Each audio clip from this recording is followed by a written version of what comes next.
Setelah merdeka dari Perancis pada tahun 1945, Vietnam dibagi menjadi dua bagian pada tahun 1954, yaitu Vietnam Utara dan Vietnam Selatan. Di Vietnam Utara, pemerintahan berada di bawah kendali Partai Komunis yang mengadopsi sistem ekonomi terpusat. Dalam sektor pertanian, mereka mengambil langkah untuk menasionalisasi lahan pertanian dan hutan serta mengolektifikasikan alat produksi pertanian.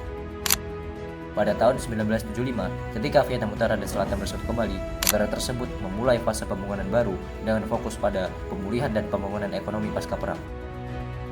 Pada dekade 1970-an, perekonomian Vietnam mengalami sejumlah masalah seperti inefisiensi alokasi sumber daya, kurangnya insentif yang menguntungkan, dan infrastruktur yang kurang maju. Mayoritas sumber daya material dan modal diberikan hampir secara gratis kepada perusahaan milik negara, menyebabkan defisit anggaran yang besar dan kelebihan likuiditas yang signifikan.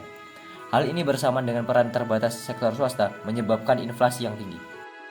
Ketergantungan pada swasembada untuk sebagian besar barang juga membatasi aktivitas ekspor yang hanya dipertimbangkan untuk mendapatkan bahan tembakau asing seperti kapas dan minyak bumi.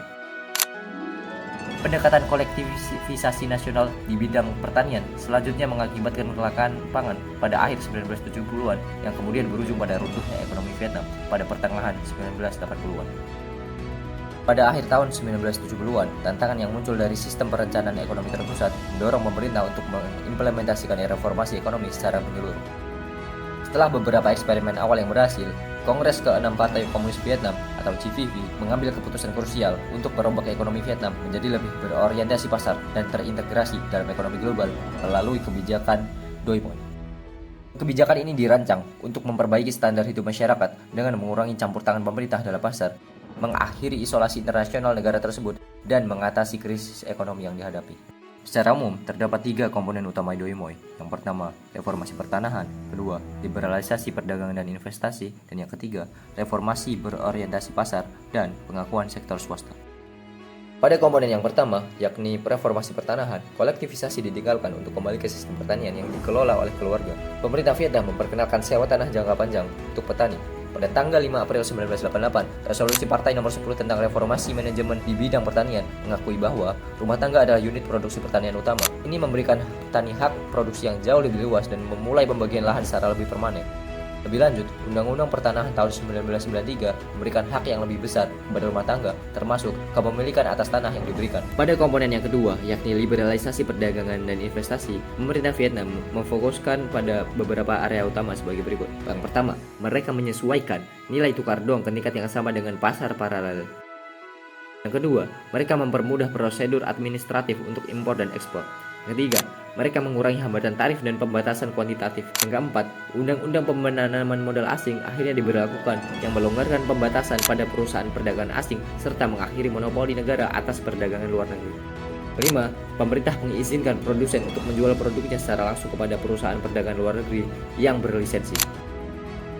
Pada komponen yang ketiga, yakni reformasi berorientasi pasar dan pengakuan sektor swasta, kebijakan Doi Moi menitik beratkan pada penghapusan kontrol harga, pembatalan sistem harga ganda, dan penentuan harga bahan setengah jadi impor sesuai harga pasar untuk BUMN, serta mendorong penjualan sektor swasta dengan memperkenalkan undang-undang baru mengenai hak dan kewajiban perusahaan dan usaha swasta. Dalam hal reformasi hukum, negara secara bertahap mengeluarkan dan merevisi berbagai undang-undang untuk mendukung kebijakan berorientasi pasar. Mulai tahun 1991, pemerintah membuka bursa valuta asing di Bank Negara Vietnam. Mengenai reformasi BUMN, kebijakan berfokus pada pembiayaan mandiri dengan anggaran yang terbatas, pengurangan gratis subsidi, dan mengakhiri akses yang diistimewakan terhadap kredit. Selain itu, otonomi dalam pengelolaan secara bertahap juga diberikan kepada BUMN. 20 tahun setelah implementasi kebijakan Doi Moi, Vietnam mengalami transformasi dramatis dalam pembangunan sosial dan ekonominya yang secara signifikan menandai titik balik sejarah negara tersebut. Reformasi ini berhasil meningkatkan pertumbuhan PDB, stabilisasi makroekonomi, ekspansi ekspor, penarikan investasi asing langsung, dan pengurangan kemiskinan. Antara tahun 1989 dan 2005, pertumbuhan tahunan PDB Vietnam mencapai rata-rata 7,2%, menjadikan negara ini salah satu yang pertumbuhannya paling cepat di dunia. Tingkat pertumbuhan PDB meningkat dari 3,63% pada tahun 1987 menjadi lebih dari 7,41% pada 1990-an. Pada tahun 2004, ekonomi Vietnam tumbuh 7,7% dengan PDB mencapai 45,2 miliar US dollar. Pada sektor agrikultur, sejak 1988, Vietnam telah bertransformasi dari negara pengimpor beras menjadi eksportir beras terbesar kedua di dunia. Pada tahun 2005, Vietnam mengekspor 5,2 juta ton beras, menjadikan industri ini sebagai sumber devisa utama negara tersebut. Vietnam juga menonjol sebagai eksportir kopi terbesar kedua di dunia dan memimpin dalam ekspor lada, serta menduduki peringkat ketiga dalam ekspor kacang mete. Dalam sektor perdagangan dan investasi, Vietnam telah berhasil mengembangkan dan menjaga hubungan perdagangan serta investasi dengan negara-negara di Asia, Eropa, dan Amerika Utara. Sejak diperkenalkannya Undang-Undang Penanaman Modal Asing pada tahun 1988, investor dari 70 negara telah berinvestasi di Vietnam di berbagai sektor. Investor dari Asia menyumbang 64%, sementara investor Eropa sekitar 21% dari total investasi. Industri manufaktur dari periode ini terbukti paling menarik bagi investasi asing, menyumbang 67,3% dari total modal terdaftar. Di Vietnam, Partai Komunis adalah satu-satunya penguasa. Mereka telah memimpin sejak perang berakhir dan tetap kuat, bahkan saat ekonomi membuka diri. Bagaimana mereka melakukannya? Untuk memahami ini, kita harus melihat lebih dalam pada mekanisme kontrol yang mereka terapkan.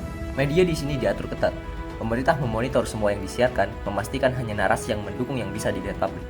Dan tidak hanya itu, pengawasan di ruang publik juga intens, menciptakan lingkungan di mana sedikit sekali ruang untuk oposisi. Namun, kontrol bukan satu-satunya sumber kekuasaan.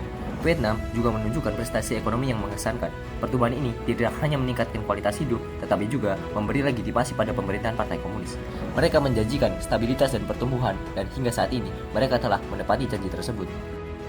Stabilitas politik Vietnam adalah contoh bagaimana kontrol ketat dan prestasi ekonomi bisa bersinergi. Dalam dunia yang serba cepat dan seringkali tidak stabil, Vietnam menawarkan model unik yang mungkin tidak sempurna tetapi efektif.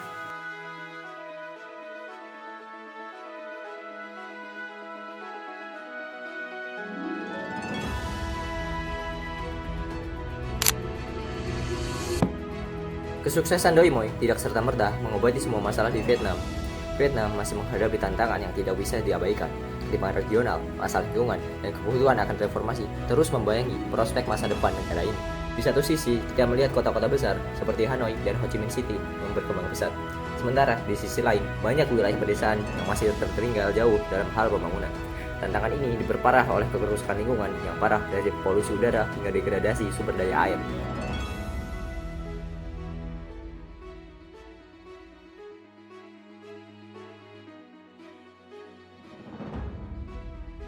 Kesadaran publik tentang isu lingkungan semakin meningkat, memicu desakan untuk reformasi yang lebih berkelanjutan.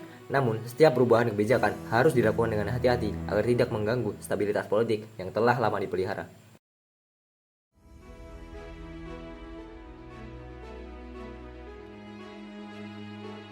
Melihat ke depan, harapan Vietnam terletak pada generasi muda yang terdidik dan terkoneksi. Mereka ini bisa menjadi kunci untuk transformasi yang lebih inklusif dan berkelanjutan. Namun, pertanyaannya adalah, akan seberapa jauh Partai Komunis bersedia mengadaptasi kebijakan untuk menanggapi tuntutan ini tanpa kehilangan cengkraman mereka?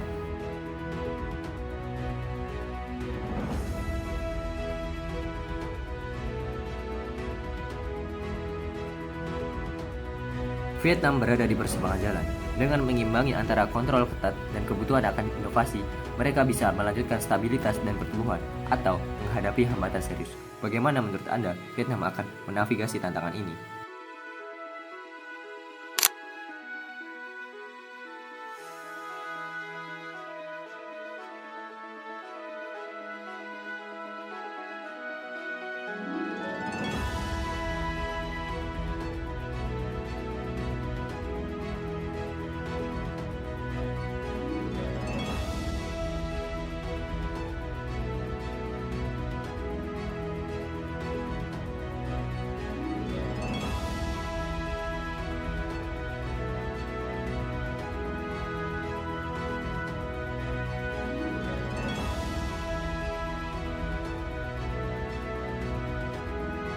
Terima kasih telah menyimak.